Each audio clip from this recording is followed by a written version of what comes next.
Добре дојдовте во Топ тема на ваша страна. Јас сум Сања Васич, со вас ќе бидам во новата сезона секој петок. Во оваа емисија на Жешко Столче, човекот кој амбициозно најави дека собранието под негово водство ќе воспостави контрола врз извршната власт. По неколку месеци на спикерската позиција демонстрираше дека одлично ги познава собраниските процедури. Почна да ги дисциплинира пратениците, па и министрите, но атмосферата во собранието останува тензична. Добро вечер за председателот на собранието Талат Џафери. Добро вечер.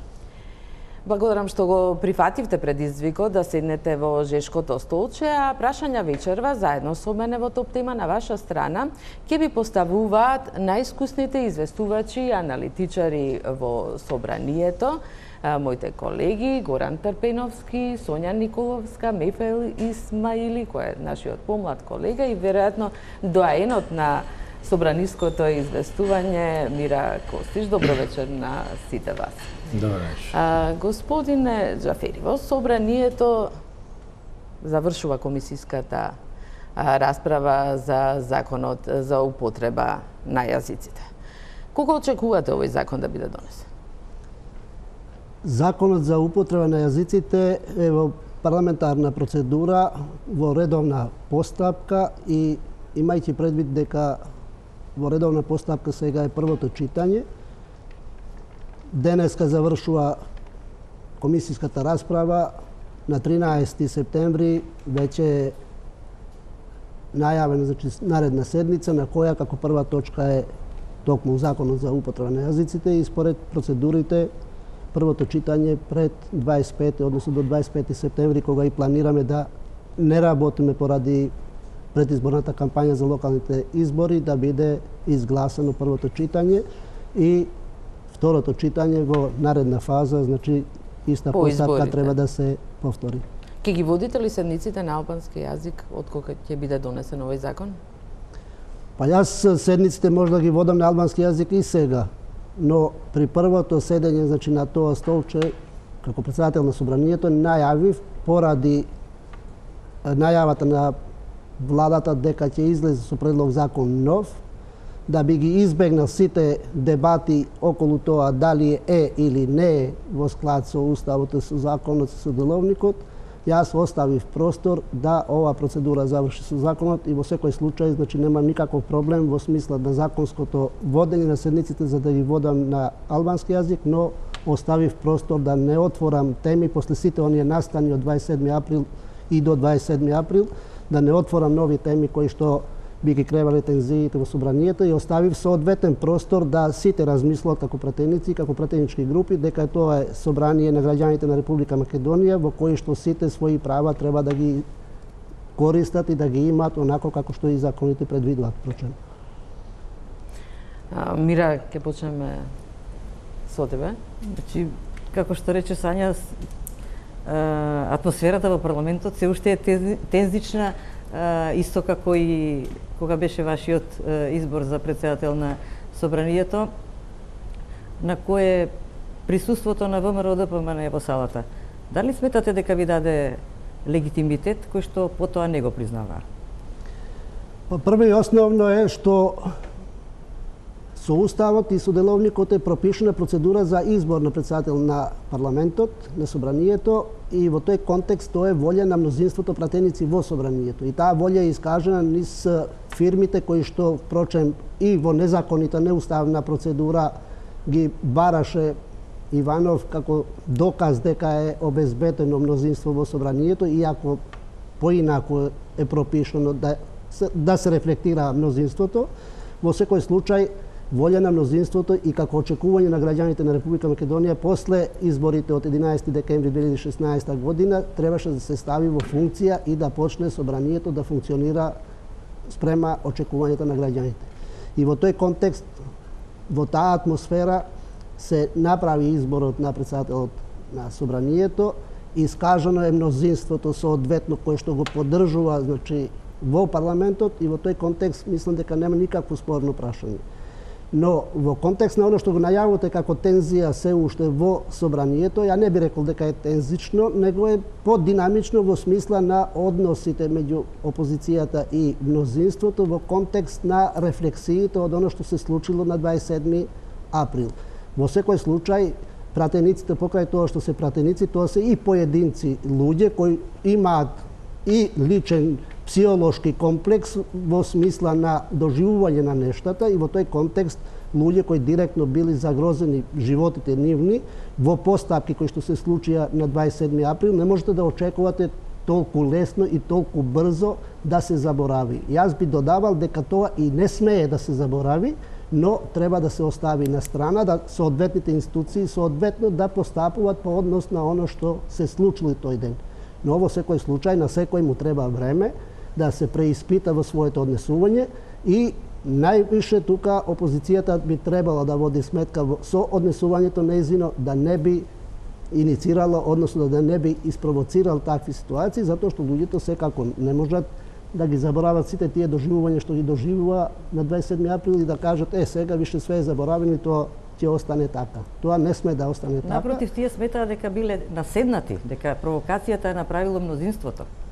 А сега тие може да викат провокацијата е направило мнозинството. Граѓаните знаат и имале прилика 4 месеци полни да слушаат дебата и контрадебата внатре опозицијата, впрочем како што и се случило и со низа на точки кои што беа после 27 април на дневен ред. Ако ги следите, а верувам вие како новинари ги следите изјавите и од внатре во дебатата и изјавите на протестите, дека има поврзаност на едните со другите во смисла на оно што се најавува внатре и оно што се случува надвор и контра оно што се најавува надвор и што се случува внатре во собранието.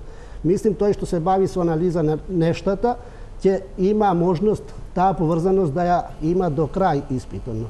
И во секој случај резултатот на дебатата на опозицијата е насилното влегување на граѓаните во собранието. Но тоа не можеше да се случи доколку ако немаше припомоч од внатре. Затоа што безбедносните аспекти на оно што се влезни врати на собранието имаат капацитет на притисок на поголем број на граѓани за притисок. Во тој контекст се поставува прашањето и сепак аналитички се поставува прашањето чему треба инженериски машини на протести. Веројатно сега ако одите се до крај да изанализирате. Иако тоа сега не е моја работа како председател на собранието, но за да можам да ги следам нештата, секако јас за лични потреби како председател ги правам и тие анализи. Чему биле потребни инженериските машини на протестите? Значи, очекувале со веројатно се тоа се хипотези кои што треба да се постават во анализата која се прави за случувањето. Имаше и снимки во собранието кои затоа одат во има доста работи кои што се поврзани една со друга, кои што аналитички треба да се преиспитаат сите работи и на крај да се излезе со точен заклучок што и зашто се случило. И сега кога тоа е испаднало тако, испаднало да се види дека дел од нашите колеги физички отишле до вратите, ги отвориле вратите од внатре и овозможиле луѓето да влезат внатре. Затоа само за ова кратко позицијата во обвини дека вие во историјата на од Вулне Старова до сега како председател на собрание толку сте викнале обезбедување. Дали според деловник, дали тоа обвинување го сваќате сериозно, бидејќи неколку пати толку беше тензична атмосферата да не дадовте пауза, барем според моје мислење, можеше и до тепачка да дојде. Не. Јас се повикам по обезбедување толку пати колку што ќе има потреба по однос на однесување на било кој од пратениците. Дали тоа ќе биде опозицијата или ќе биде од мнозинството. Затоа што тоа е регулирано во деловникот. Во деловникот во членот 90 до 95 е пропишана процедура за одржување на ред во собранието. Надлежноста за одржување на ред е на председателот на собранието. Меѓу другото, онај пратеник на кој што му одземан зборот е должен веднаш да напушти салата. Доколку он тоа не го направи, председателот на собранието има надлежност да го отстрани од салата. Тоа не значи дека председателот на собранието ќе стане од столчето и ќе оди ќе го тргне физички пратеникот да го изнесе надвор од салата. Затоа собранието има соодветна служба за обезбедување која што ги спроведува наредбите, односно барањата на председателот на собранието. И во тој контекст јас мислам дека делувањето и повикувањето на обезбедувањето треба да биде и сигнал за сите пратеници и инструмент за собранието дека тамо не може да се случи хаос. Тоа е сепак законодавен дом, представнички дом на граѓаните. Тамо е представен суверенитетот на граѓаните. Тоа е суверенитетот на граѓаните. Суверенитетот на граѓаните никој не може да го погази. Затоа се пропишени процедури како се постапува во такви ситуации. Дали И јас би посакувал да има таква атмосфера на пратеник која ќе му се укаже еднаш дека е надвор од темата која е што е на дневен ред и треба да се врати на темата, би требало да свати, да разбере дека он представник на дел од граѓаните, од чие име он зборува, и кога му се обраќам на тој пратеник треба да разбере дека треба да се тргне. Политички тој пратеник од опозиција може да се правда со фактот дека не го признава председателот на собранието, па не ги извршува неговите наредби. Да, ама во тој случај ќе се соочи со постапката, затоа што во собранието, во салата внатре, и да е обичен граѓанин, и да е новинар, или било кој да е, и што се наоѓа во салата, е должен да постапи по барањата на председателот на собранието, а не се поставува прашање дали он го признава или не го признава. Во тој случај, значи, настапуваат оние процедури кои што треба настапуваат. Кога сме кај обезбедувањето, веќе ако се сеќаваме на првата слика на вашето повикување, прв пат за да се повлече од говорницата пратеник, некако стравуваше и обезбедувањето. Валя тоа од претходното, од стравот од претходното мнозинство, но дали сега ќе барате деловнички да имате повеќе ингеренции кон обезбедувањето на Видите се, работата на обезбедувањето внатре во смисла на дисциплинска одговорност на припадниците на обезбедувањето е во надлежност на Министерството за внатрешни работи. Затоа што поддршката за обезбедување се црпи од шестиот сектор од Министерството за, значи, шеста управа за безбедност на објекти витални и ВИП лица. И во тој контекст дисциплинската одговорност е во надлежност на Министерството. Постапката на дотичниот дента јас не ја осудувам, затоа што сметам дека и тој полицаецот постапил како што требал да постапи, затоа што он не е должен истиот момент кога ќе биде повикан внатре и да земе пратеникот да го изнесе физички надвор. Затоа има процедура.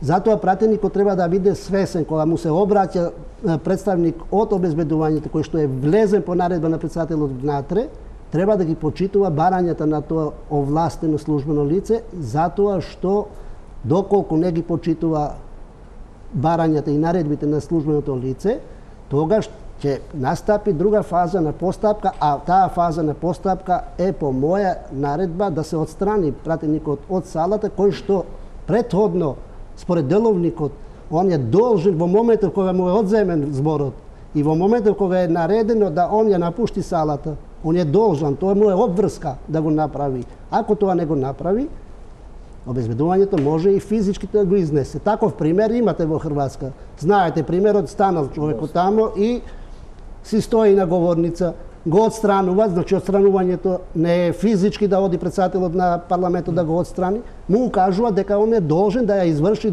обврската да ја напушти салата за оно време колку што е потребно за таа точка. Сонја имаше прашање. И во тој контекст, кога он седел на свое место и не сака да излезе, он бил свесен дека ќе дојде обезбедувањето, ќе го изнесе, но мислел дека ќе има политички поени.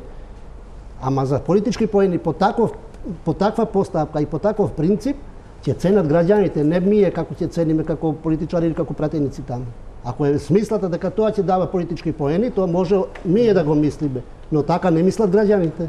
Граѓаните не пратиме таму да одиме да покажеме сила ми е физичка. Токму во однос на тоа што велите дека граѓаните ќе ценат и вие и другите пратеници често имате обичај да употребувате оваа реченица, но сепак за некои дела треба да се преземе политичка одговорност.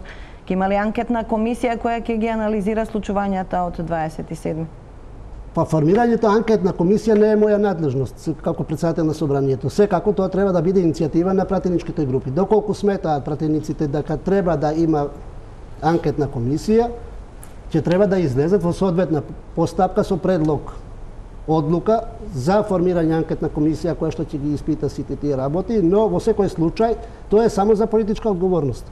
Поголема политичка одговорност од мислењето на граѓаните кои што секојдневно по социјалните мрежи и по медиумите си ги искажуваат своите ставови по однос на тоа што се случило, Нема потреба поголема анкетна комисија која што ќе треба да дава политички суд за тоа што се случило. Политичката одлука и одговорноста ќе дојде на избори. Меѓутоа и во обвинителството се одолговлекува истрагата друга за работа, овие ја не би сакал сега тоа да го толкувам како одолговлекување. Тоа се надлежност на соодветна институција и во секој случај доколку сакате да ја терате таа тема, ќе треба со соодветната институција да направите, значи, и интервју, да направите и контакт. Не, вие како гледате на тоа како председател? Јас не можам да седам сега дали соодветните институции го одолговлекуваат или не. Затоа што тоа надлежност на соодветна процедура во соодветната институција и они постапуваат веројатно по нивни процедури кои што ги имаат пропишано и несоодветно би било од позиција на председател на парламентот како законодавен дом јас да толкувам нивни обврски и процедури. Во секој случај и тие како институција се одговорни пред јавноста како посебна власт пропишано со устав и со закон. И во тој контекст сметам дека и медиумите и граѓаните би требало со соодветно барање на одговори на соодветни прашања да влијаат врз одлуките на соодветните власти. Јас можам само да информирам дека пред надлежни институции се водат 3 постапки. Една е за индивидуалното учество во толпа, другото е обид за убиство по однос на Зједин Села како пратеник и третата е организиран криминал. Тоа се 3 постапки кои што се водат, соодветно ги водат, ние соодветно постапуваме по барањата на соодветната институција. Се што е побарано од нас е доставено во соодветна процедура до соодветните органи и ние сега више нашето сме го завршили како собрание, како институција. И не можеме да се мешаме во работата.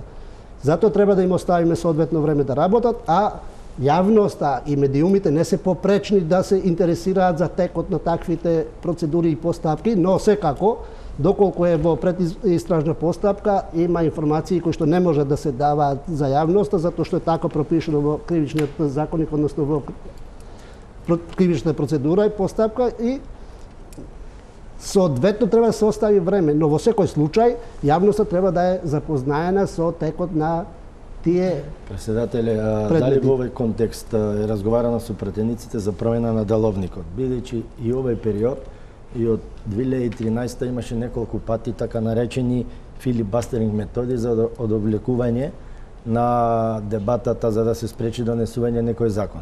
Тоа одовлекување почна од вас во законот за бранители 40 дена ко молчевте, ко читавте поезија.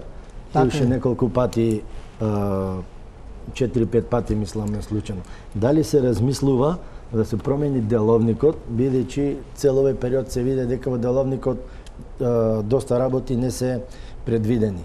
Не е предвидено исто така и одвојување на собраниското обезбедување од МВР. Тоа беше една од препораките на извештајот така наречен Црн понеделник, што го прифатија, но пратениците на ВМРО не го смета дека тоа е летна хартија, не го признава. Неколку препораки, мислам, се прифатени. Буџетот, измена на устав, неврско наме. Значи, во поранешниот председател имаше направено и цел план во кој собраниското обезбедување би било под собрание. Уште Никола Поповски, значи уште од времето Никола Поповски почна таа дебата. Значи имавме 2 големи инциденти во кои собраниското обезбедување беше. Што ќе преземете? Работата е следно, значи без оглед чија е надлежноста обезбедувањето. Не може да ги поврзувате со однесувањето на пратениците. Да, ма МВР е политичко. Во контекстот сега, ако одиме во професионална смисла на оно што се подразбира обезбедување на собранието.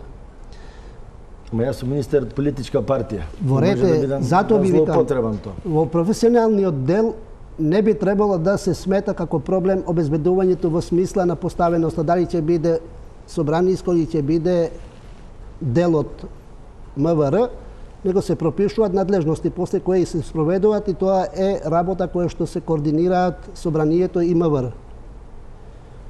Проблемот е во однесувањето на пратениците, односно во политичките одлуки што ќе донесат политичките партии внатре за начинот како ќе се однесуваат практично внатре. Сега, по однос на филибастеринг. Филибастеринг и попречување на работа на собрание се 2 различни работи. Филибастеринг, изворот е во Конгресот во Соединетите Американски држави, по конгресменот Филибастер, кој што решил еден закон да го попречи да се донесе и соодветно време тоа го попречи.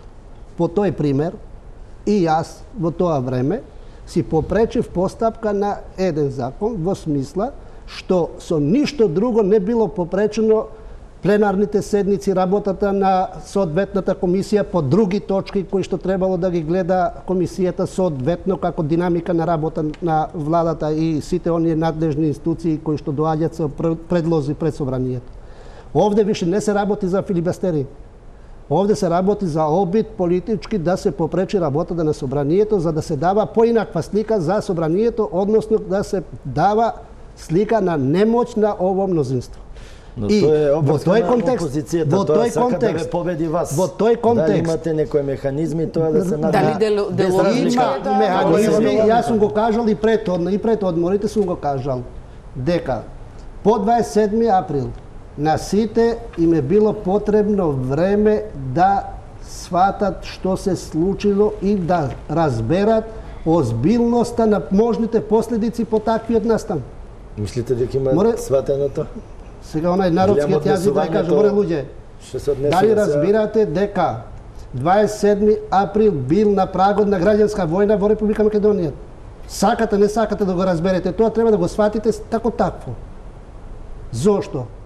Па 120 пратеници кои што се внатре, тоа се 120 фамилии.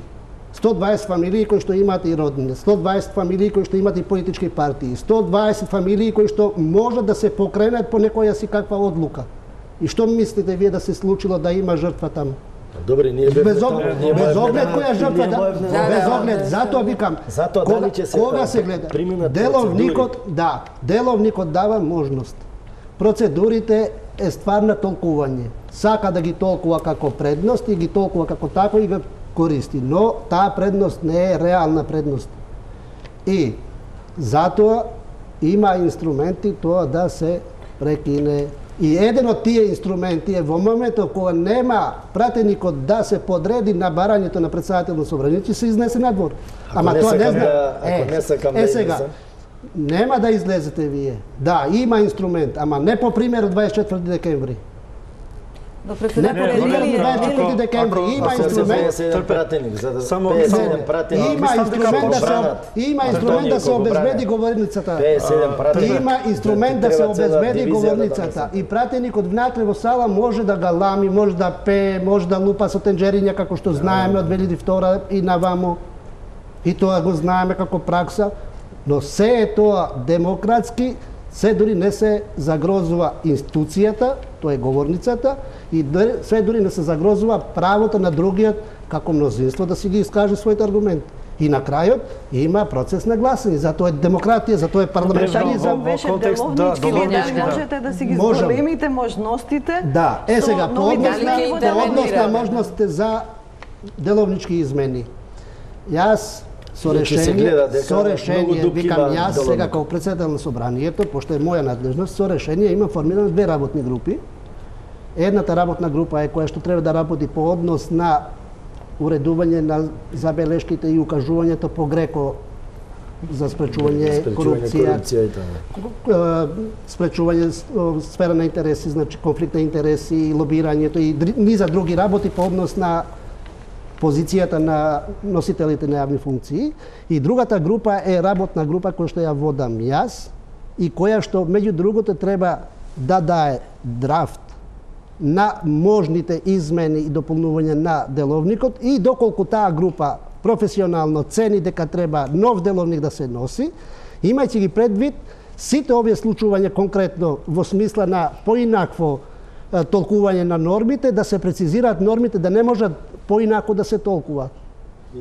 Сега, различно толкување на една иста норма. Ако не е прецизно. Во секој случај има право политичко да го толкува како што има политичка одлука. Тоа не можете никому да му го одземете тоа право политичко, затоа што е политичко. Ако е по-прецизен деловникот, мислам дека има помалку можности да се и тоа има решение и во деловникот и сега.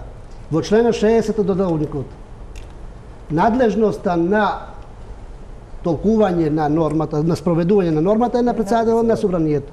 кој што за некои работи кои што ќе смета дека има проблем во толкувањето со другата страна, може да побара мислење од соодветната комисија, а тоа е комисијата за мандатно-имунитетни деловнички прашања. Значи може да побара мислење. Во секој случај, ако другата страна е незадоволна со таквото толкување и мислење, затоа се оди на автентично толкување на таа норма која што е надлежност на комисија, законодавно-правна комисија.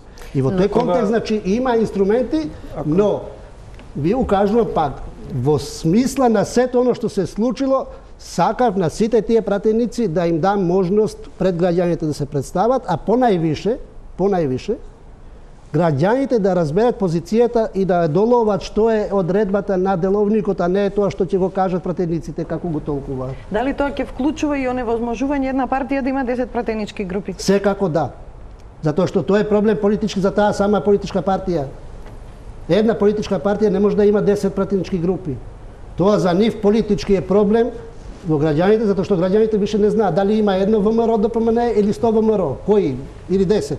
Затоа што треба да се дефинира, тоа е обврска пратеникот кој што седел во таа пратеничка група да се оддели од целината како ВМРО ДПМН.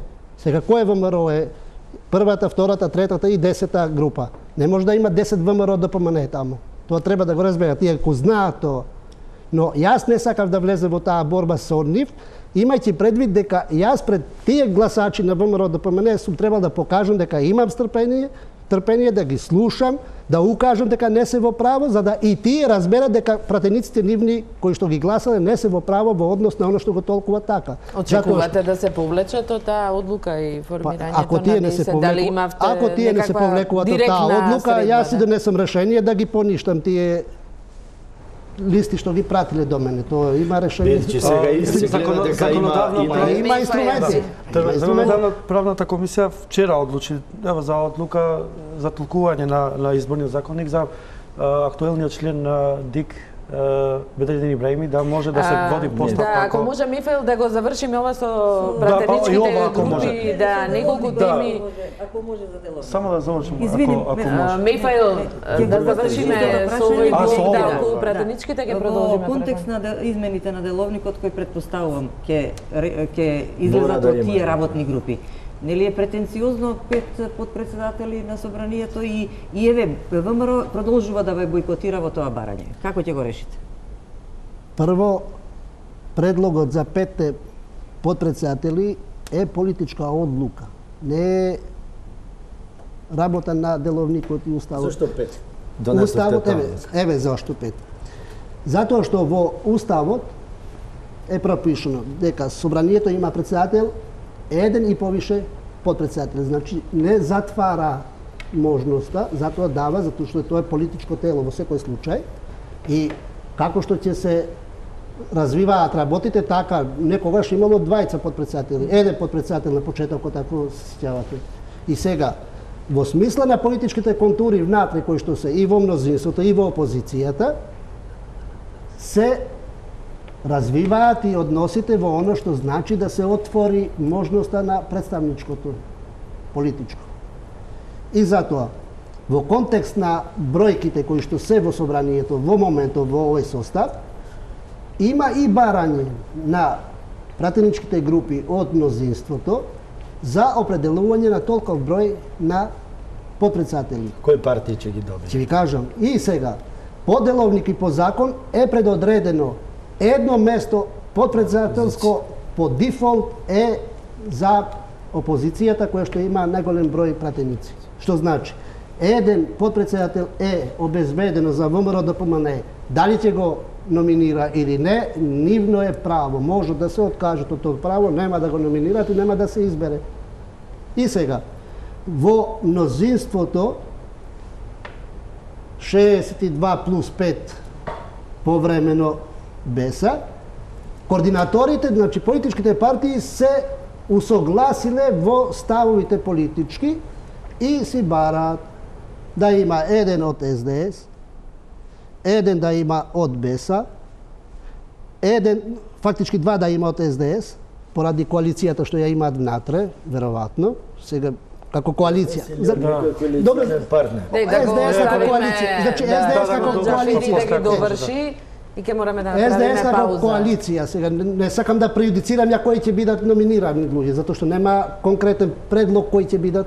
Ја треба да ја поминам одлуката за бројот, па после номинациите ќе одат кои ќе бидат кадровските решенја. Од ДУИ нема, затоа што јас сум номиниран од ДУИ како председател на собранието и не би било ни смисол, ни ништо да има сега и подпредседател од тамо, но Алијансата за албанците, која што е трипартитна тамо представена, во моментот кога влегле, без оглед сега што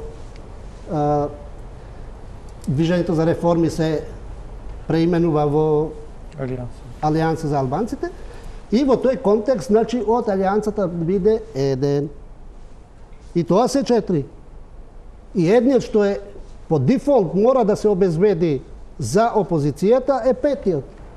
Тоа е проста математика. Ќе мора да направиме една пауза за реклами и потоа моите колеги на ова што сега го изнесовте ќе може да ни го дообјасните околу процедурата за избор на подпредседатели на собранието. Пауза за реклами.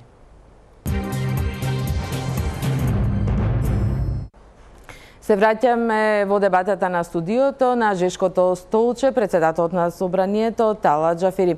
Господина Џафери, ни објаснивте дека сепак ќе останувате на идејата за избор на 5 подпредседатели на собранието, нешто за што ќе се одлучува веројатно по изборите. Како моите колеги има прашања, повели Сонја, како ќе се одвива оваа процедура? Јас сакав нешто друго да прашам за подпредседателите.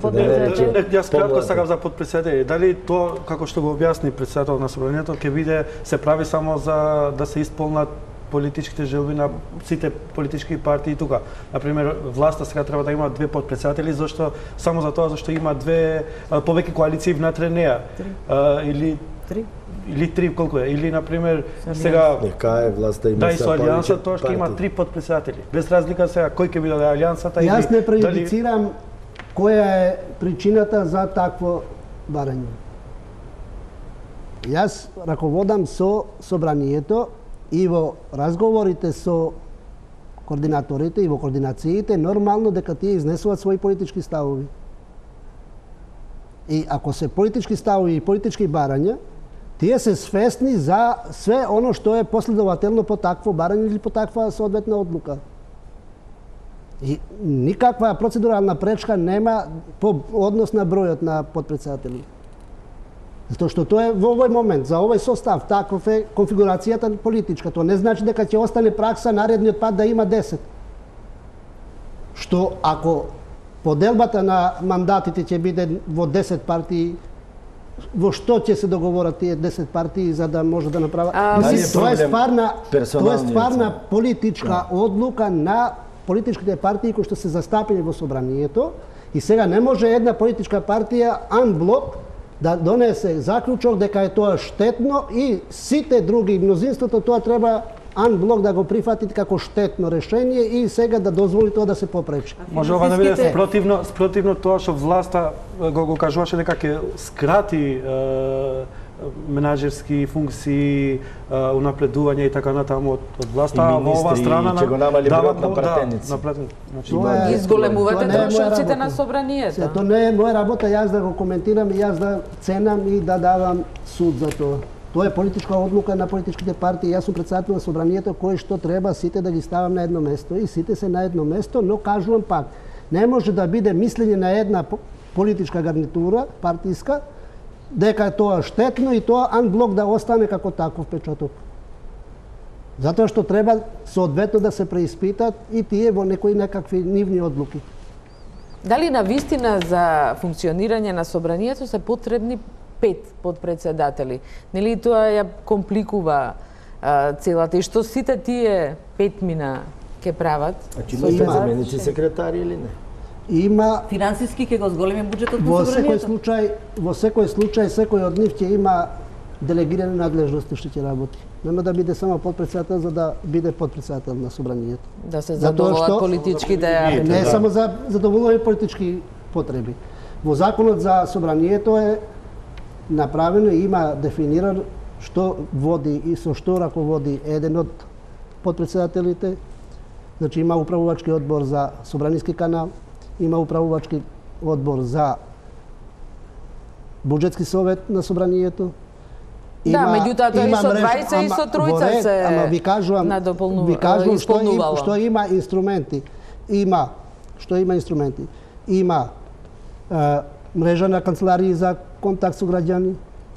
Има парламентарен институт кој што ќе треба да се, како посебен сектор, ќе треба да се подигне нивото на контрола и на функционирање на тој институт за потребите на секогаш има работа за секого.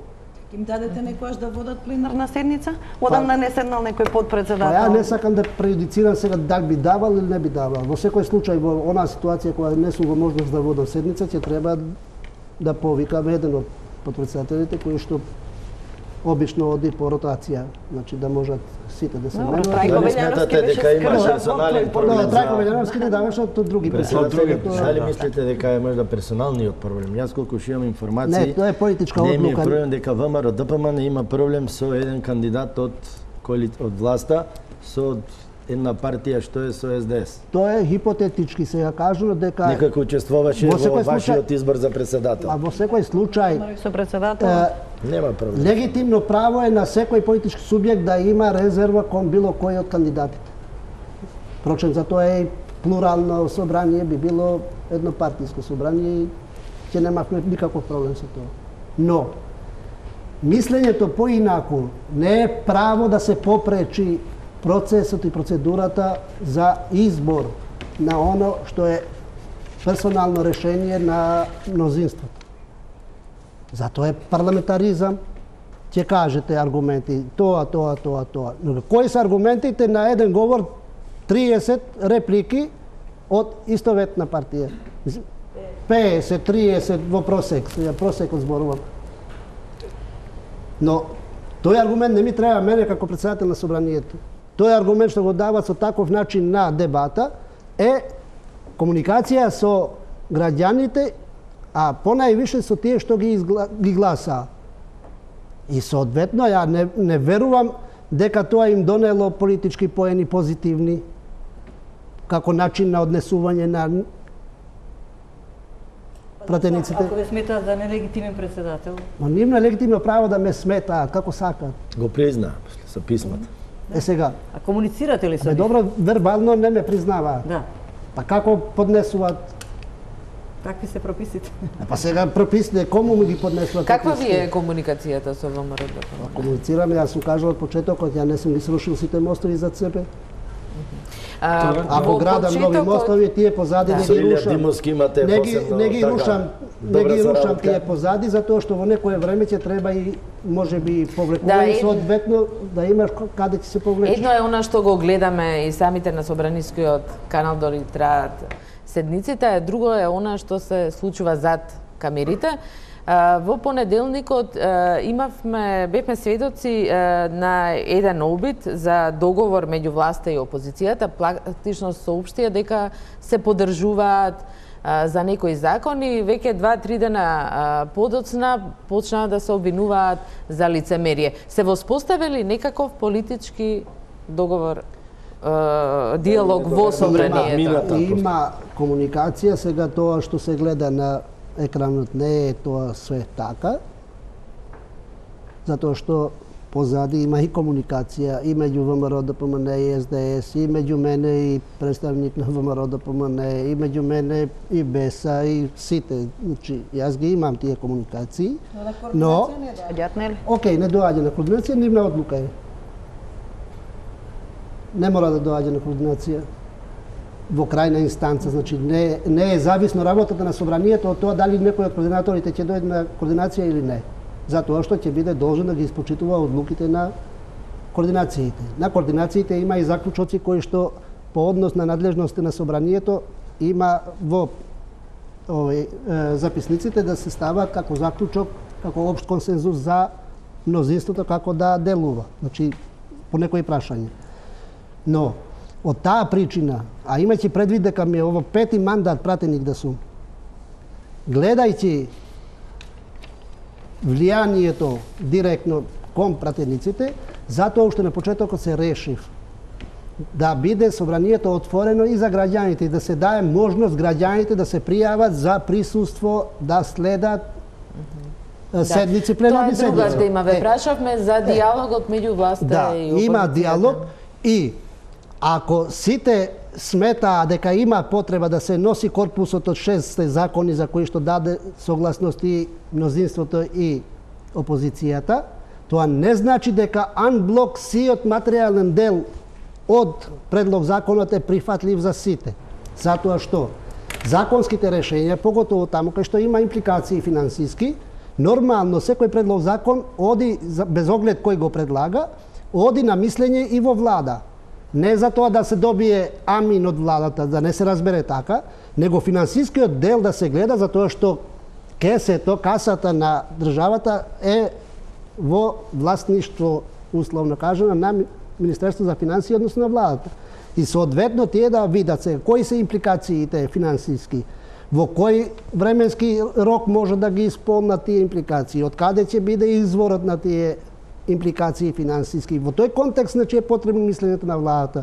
И тој диалог е отворено сега аргументи про ет контра законските решења во смисла на материјалниот дел. И во тој контекст мислам дека во тек на денот тоа ќе биде надминато, значи и околу таа дебата, за да може да дојдат вие во воспоставување на овој диалог за договор за овие пакет закони, дали или имаше медијатори и од надвор? Не би рекол медијација, него јас како претседател на собрание, кога ги расправаме предлозите на координација, давам и свој суд и свое мислење политичко. Секако јас сум политичар тамо, не сум само администратор на водењето на седниците и во таа смисла давам еден општ, значи предлог по текот и по начинот на работа, за да може да има соодветна комуникација власт-опозиција, без оглед што власта на крај мнозинството, затоа на крај се оди на гласање, мнозинството ќе гласа онака како што ќе гласа во смисла на оно, затоа одговорноста е постат за оној што гласал про или контра. И бенефитите од таквото гласање на избори, која ќе оди пред граѓаните, каже да, ние во корист на граѓаните го направивме ово, односно тие не попречува во ово. И затоа е после тамо во кампањата. Кампањата ќе им почне на 25 и ќе имаат прилика да зборат колку што сакаат политички за... Во контекст на реформите и на транспарентноста, јас сакам да прашувам. Например, во претходните години имало информации за злоупотреба на финансиите на собранието од пратениците и така натаму. Дали може да очекуваме сега да има, например, објавување на сите трошкови на пратеници, како што тоа го прават британското собрание, Европскиот парламент и така натаму? Например, сите трошкови што ги има еден пратеник, тие да се јавни за јавноста, да се објавуваат ево на веб страната на собранието, и патните трошкови и службените патување и све тоа. Тоа мислам дека има голема транспарентност. Јас би дополнила тука, бидејќи во јавноста беше, да не речам, шокирана од сумите кои ги добиваат пратениците за патните трошоци. Дали генерално за сите трошкови, не само за патните? Да, патните трошоци веројатно. Дали ќе се иницира измена на законот за наоѓање решение за намалување на овие трошоци на товар на буџетот? Прво, по однос на законски измени не можам да преюдицирам ќе има или ќе нема. Дали вие би иницирале? Па не е надлежност моја. Како председател на собранието никогаш не било потписник на предлог закон, затоа што е председател на собранието. Да, меѓутоа комуницирате со пратеничките групи. Во секој случај комуницираме. Пред да се вратиме на ово, само дополнување по однос на работна група за реформи во смисла на измени на деловникот е формирана, значи, од службите и представници на сите политички партии кои што се, тоа ми остана да искажам на крај за да се добие целосна слика по однос на реформскиот дел, односно по измени што работиме на прописите. По однос на трошоците, државата има формирана соодветна институција која го надгледува и го цени трошењето. Тоа е државниот ревизор, односно Заводот за ревизија државна. И тоа во процедура. Собранието во соодветна постапка има обврска на соодветна институција да поднесе поединечен извештај за сите видови примања на пратениците. Поднос на плати, трошкови патни и други трошкови.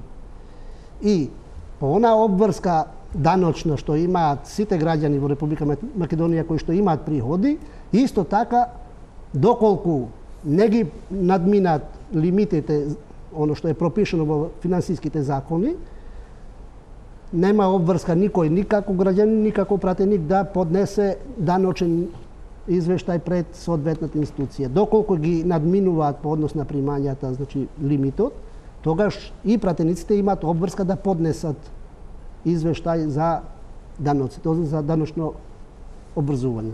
Но имаме за транспарентноста, по-транспарентно на оно што е пропишено во Законот за плати и надоместоци на плати за пратениците, односно за избраните и именуваните лица, каде што спаѓаат и пратениците. И тамо има пропишено по кој терк и по која формула се добиваат висина на патни трошкови.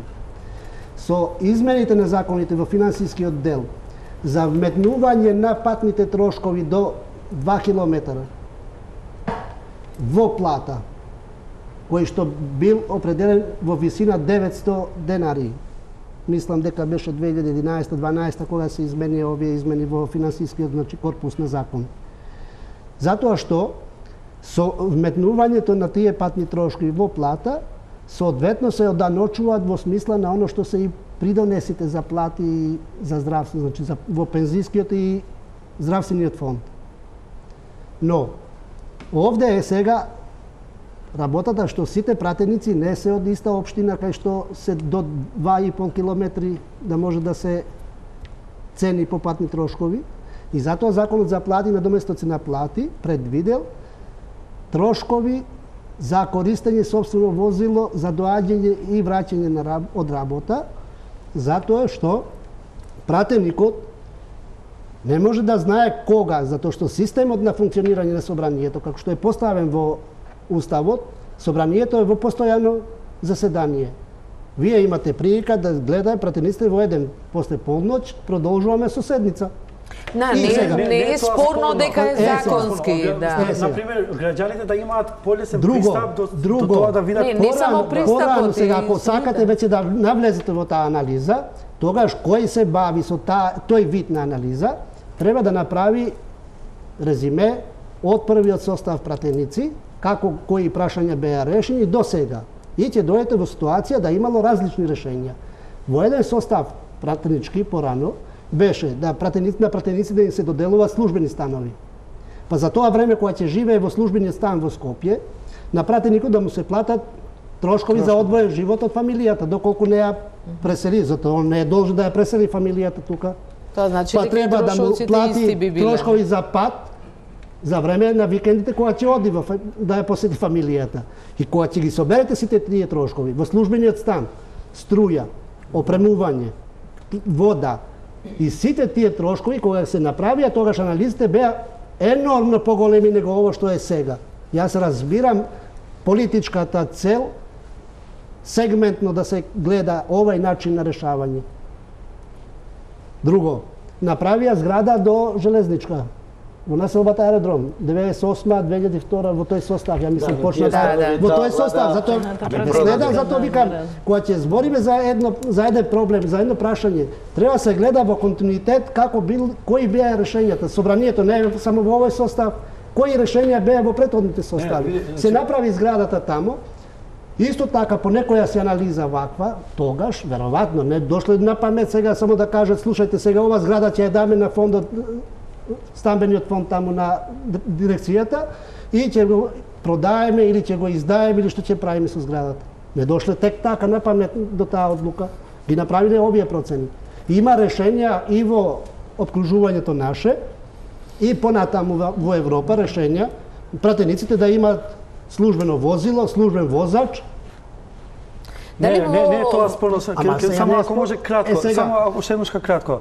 Јас разбирам политичка изјава на некој и да каже пратеникот што доаѓа од Битола има толку и толку километри да дојде до овде и толку километри исти да се врати назад, вкупно тоа дневно му се толку километри да патува, пута 30% од цена на литар гориво кој што го користи, плюс патаринија кој има платено, и тоа ќе му изнесе толку пари што. Значи не ми е целта Не ми е целта дали оние трошат повеќе или помалку, но транспарентно да купат вака како што вие реагирате, тоа е исто така таман да он троши 2 возила за тој мандат. Не разбирате?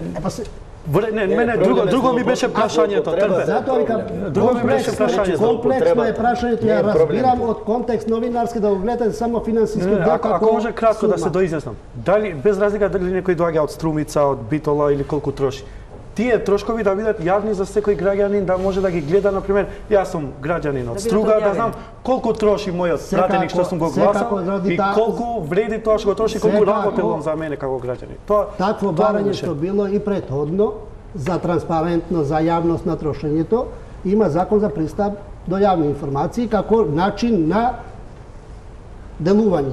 И во тој контекст е пристапено кон сите оние обврски како што секој граѓанин ги има и пратеникот ги има, доколку е во лимитите оно што е лимитирано во соодветните закони. Значи нема никаква привилегија на пратеник. Дали има начини да се спреме злоупотребата? Има. Сите знаеме дека злоупотреба. Ја имам пишувано пред 100 години, значи имам фатено 4 пратеници. Доаѓа со бензин, пише дизел. Значи има секогаш има можности и за злоупотреби и секогаш има можности и за одговорност за тоа. Тоа не можете со никаков пропис да го решите како мислите и да го обмислите. Доколку се има намера за злоупотреба, секогаш ќе се најде начин и да се злоупотреби. Сега во банкарскиот систем, во банкарскиот систем имаш систем на сефови, најсофистицирани, но оној што имал намера да го обие и да го пробие, он ќе го обие сефот, он ќе пробие шифра, впрочем, тука го имавме тој пример, НЛБ банка, или има систем на доколку има намера да се злоупотреби, секогаш може да се злоупотреби. Дали има волја? Има волја секогаш што има волја. Имаше ветување СДС дека ќе ги намали патните трошици. Ама тоа не работа, ќе ветува СДС. Дали има прописи, согласност, дали има СДС има согласност за све што е согласно да се ми гледа дека кој ќе запарите на пратениците заедно. Согласност има. Тие што има согласност нека излезат со соодветен пропис. За сега има согласност тоа да не се менува. Сонја? Господине Џафери, значи во овој период на транзиција сите управители, директори, председатели излегоа со некој скенирање на состојбите што ги затекна. Вие ништо не кажавте каква состојба затекнавте во собранието, имате некаков дел со Трајко Велјановски или се во ред? Во каква кондиција сакам да кажам собранието, кадровски, финансиски, дали има дубиози? Тенденцијата на таков начин на представување на нештата. Јас сум бил министр за одбрана и моја надлежност и моја одговорност не е јас да водам сметка што правеле министрите пред мене. Моја одговорност е да водам сметка јас како министр што ќе правам. Второ, јас сум избран за председател на собранието да раководам со собранието од 27 април понатаму. Не е моја надлежност јас да ценам со која експертиза јас ќе ценам што правил Трајко Велјановски пред мене или што не правил.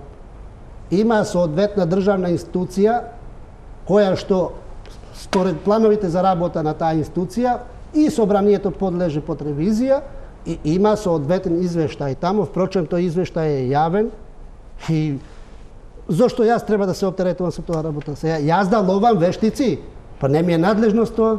Или генералниот секретар. И на генералниот секретар не е надлежност тоа. Генералниот секретар надлежноста е и спрема прописите за се води и раководи со институцијата, односно со администрацијата и за оно што е надлежно и дадено како надлежност. Претендиозно е да се цени сега да ода ја да правам скенер. Како ќе го правам јас тој скенер сега? Што треба да ангажирам институција друга? Мислам тој беше ревизија да... Ревизија? Ќе ве молам сега.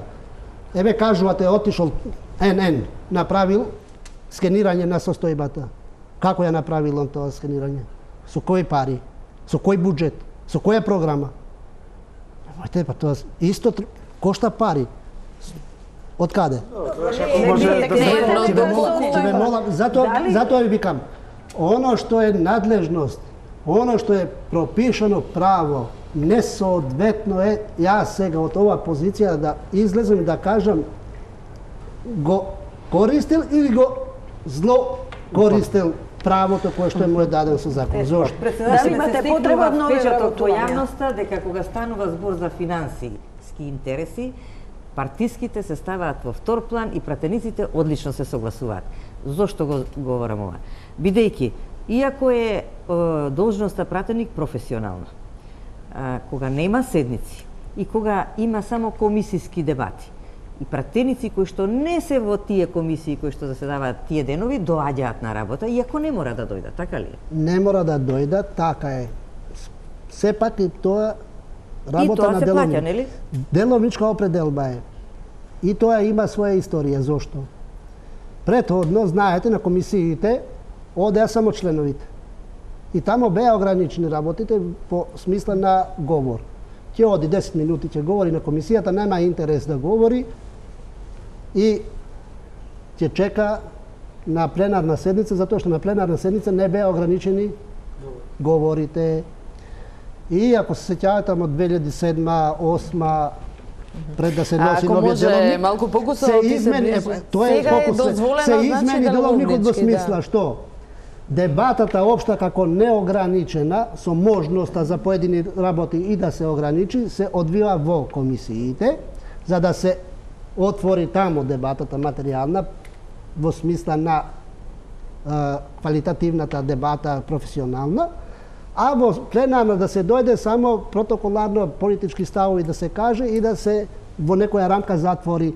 Затоа викам, ако во еден момент едно решение е лошо, ќе влезете, ќе си направите измена која што сепак ќе ви остави празнини, која што во некој си политички контекст во наредниот период ќе се злоупотреби, па ќе испадне и тоа решение лошо. Дали сте за предлогот да се намалат патните трошоци или да останат исто? Вие како председател?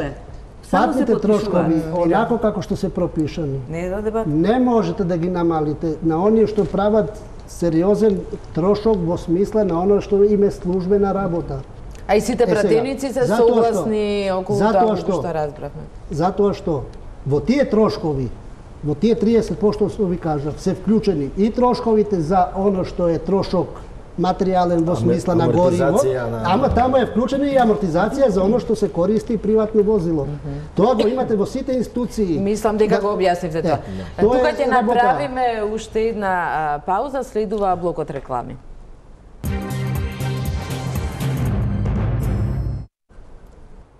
Се враќаме на дебатата на Жишкото случај, председателот на Собранието Талат Џафери. Зборувавме околу можна ревизија или не на работата на претходниот собраниски состав.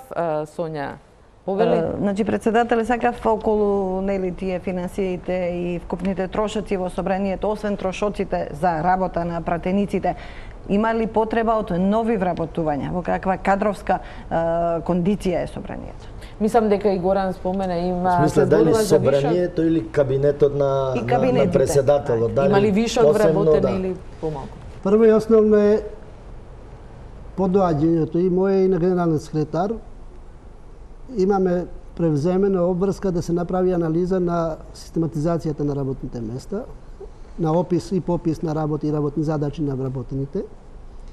Подолго време во Собранието нема нови вработувања во смисла како вработување, а има отпуст по однос на пензионирање.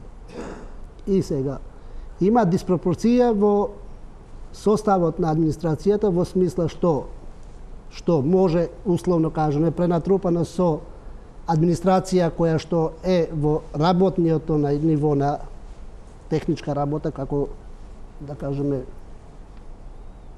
оперативна работа, а има недостиг на раководни кадрови по однос на ниво раководител на оделение, раководител на сектор, раководител... Затоа што подолго време, иако законот за државни службеници бил во сила, поради финансиски пречки од финансиите, што и Собранието било зависно да бара согласност од финансиите, не можело вертикално да се поместуваат вработените во состав. Но немате вработени што не доаѓаат на работа, како што открива влада. Се открива влада. Или во администрацијата. Иако конкретно не е моја надлежност тоа. Но јас сум убеден дека не може да се случи во собранието да има лице кој што се води во евиденција на платен список, а да не доаѓа на работа, освен ако не е на породилно или боледување поинаку.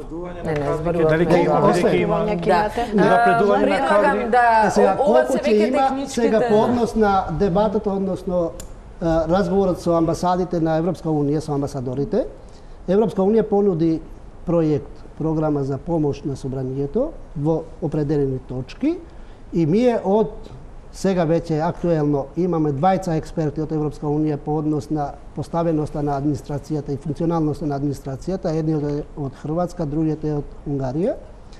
Тие добиле работна просторија во собранието и во наредни 2 години ќе бидат со нас тамо да ги третираме во смисла на оно што е стандард европски.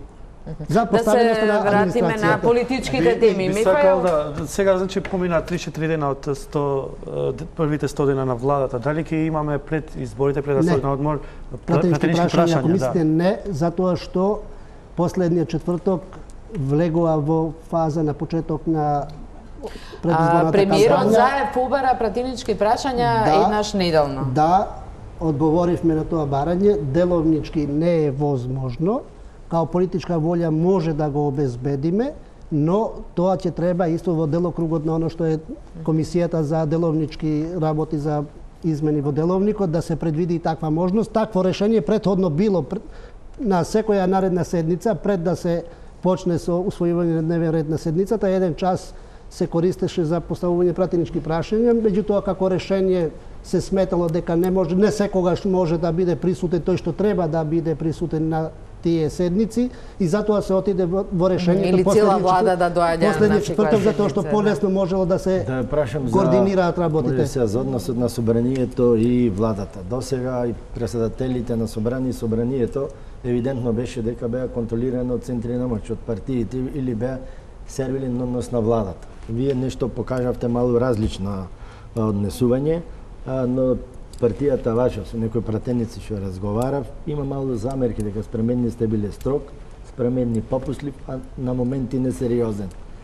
Априори тие што им ги стававте лавовите. Во секој случај тоа се перцепции на пратениците. Прво и основно, моето водење на седниците е моја надлежност. А перцепција на пратениците по однос на оно, јас како ги водам седниците, е нивна перцепција и во тој контекст апсолутно и не се оптеретувам со ничие мислење.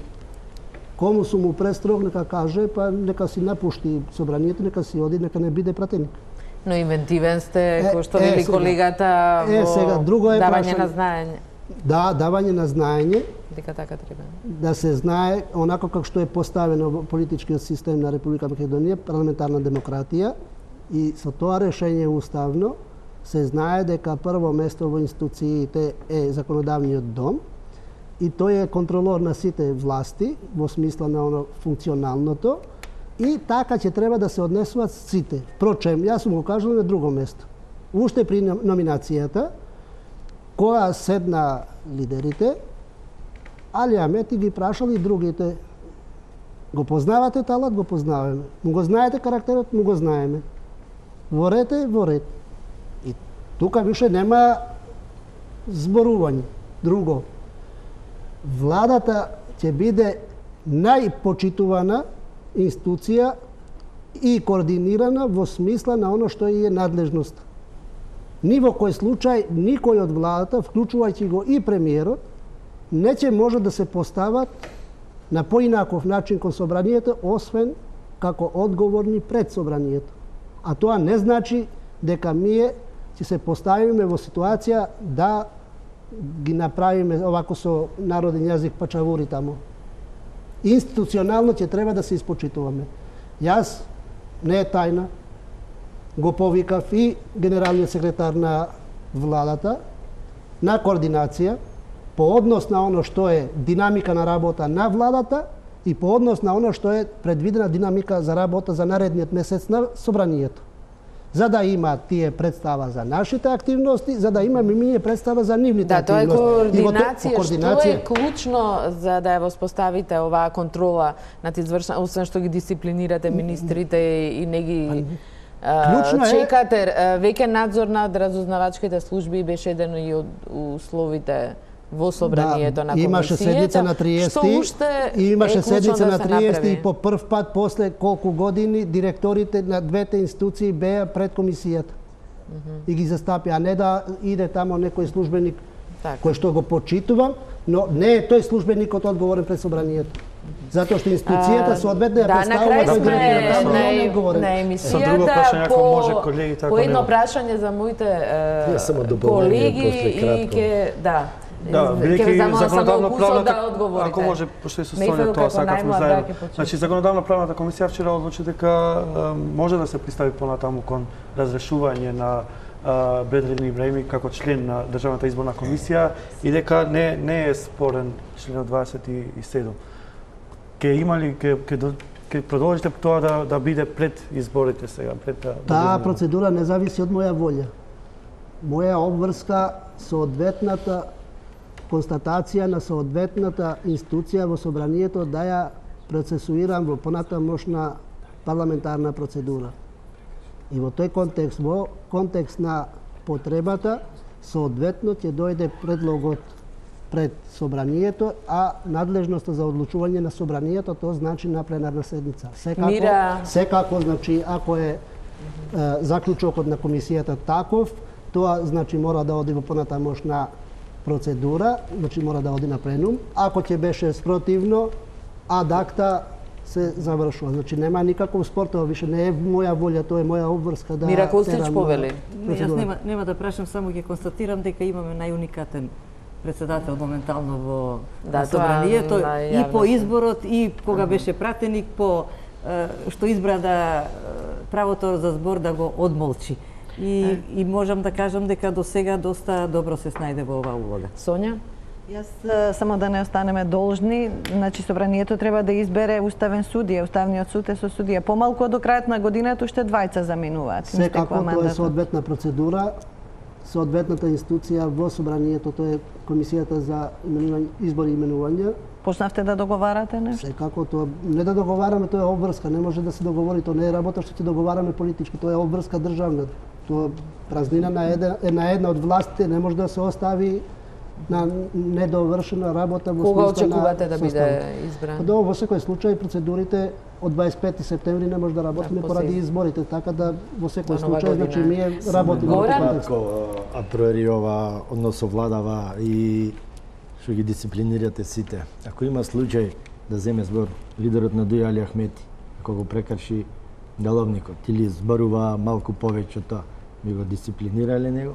Ја не би сакал да прејудицирам што ќе биде кога би било. Но едно знам. Али Ахмети себе си никогаш нема да се доведе во ситуација да дозволи да има таква постапка, имајќи предвид дека од 2002 година пратеник и лидер е на политичка партија и не е нивото во секој случај познавајќи ga, нема никогаш да дојде во таква ситуација. А впрочем како пратеник да не кажам сега да прејудицирам. Пропишано ако треба да се укаже и на него му се укаже. Пратеници има пратеници веќе неколку кои ќе се кандидираат за градоначалници, до 25 работи собранието. Кој е вашиот коментар? Тие не даваат оставки, можно е говорницата да ја користат за кампања? Може да биде дел од измените на деловникот на собранието. Видите сега. Тоа не е деловничка работа, тоа е законска Не. и уставна Вие сте категорија тие што- и тоа е право на избрано и све дури не биде избран во друга функција, не му мандатот му тече. Значи формално правно секој пратеник има право да кандидира за друга функција која е што надлежност на изборни процес. Не навлегуваме во законското, во моралниот аспект. Сега моралниот аспект. Демократска унија за интеграција 2013 година истапи од тој контекст како што го поставувате проблемот со кандидатурите на тогашните министри, министрите си и даде пратеникот оставки, Лабеништи, кои што претходно од моментот кога се кандидира дава оставки во составот на парламентот. Значи тоа е више работа на самите политички партии, на проценките, на личностите соодветни кои што ќе бидат вклучени во тој процес на избори, но формално правно не би требало да се крева тензија по однос на тоа што едниот пратеник е во процес на избор во локалната самоуправа и да се тоа користи политички како морален или неморален чин. Во секој случај морално е и право, и политичко, и законско право на секој да се такмичи тамо кај што смета дека може да се такмичи, но соодветно последици секако ќе има резултатот на таквото такмичење по однос на понатамошното делување на луѓето кои што ќе се мерат и во таков начин. Затоа што тоа е еден тест за секој од нив што ќе се реши да се вклучи во таков процес. Тука е и крајот на денешната топ тема на ваша страна. Ви благодарам, господине Џафери, што го прифативте предизвикот да седнете на жешкото столче. Благодарам и на моите колеги. Тука е крајот, како што реков, на топ тема на ваша страна. Останете со програмата на Телма.